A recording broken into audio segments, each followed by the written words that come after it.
Hello guys, কি অবস্থা সবার? কেমন আছো সবাই? আশা করি সবাই ভালো আছো। তো ভাই, বর্তমান সময়ে একটি ভাইরাল ফটো হলো এইটা, যেখানে বাবাকে দড়ি দিয়ে বেঁধে রাখা হয়েছে। কারণ একটাই, সেটা হলো যৌতুক চাওয়ার অপরাধ।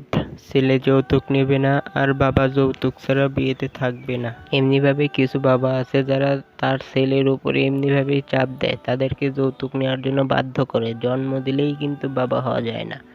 এই ধরনের বাবা মানে হলো আবু জাহেলের খালাতো ভাই।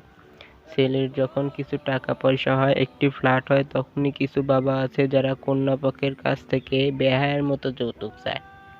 তাদের মস্তিষ্কে পচন ধরেছে, তারা স্বাভাবিক নেই। শরীরের গোস্ত খাওয়া যেমন হারাম, ঠিক তেমনিভাবে যৌতুক নেওয়াটাও হারাম।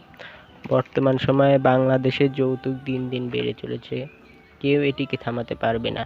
এটি থামানোর জন্য নিজ নিজ উদ্যোগ নিতে হবে।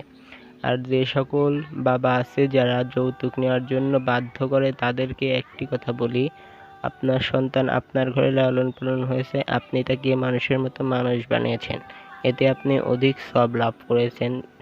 এখন যৌতুকের মতো এমন হারাম কাজ করলে আপনার জায়গা হতে পারে বৃদ্ধাশ্রম। কারণ বেশিরভাগই যৌতুক নেওয়া পরিবার শেষ বয়সে বৃদ্ধাশ্রমে থাকে।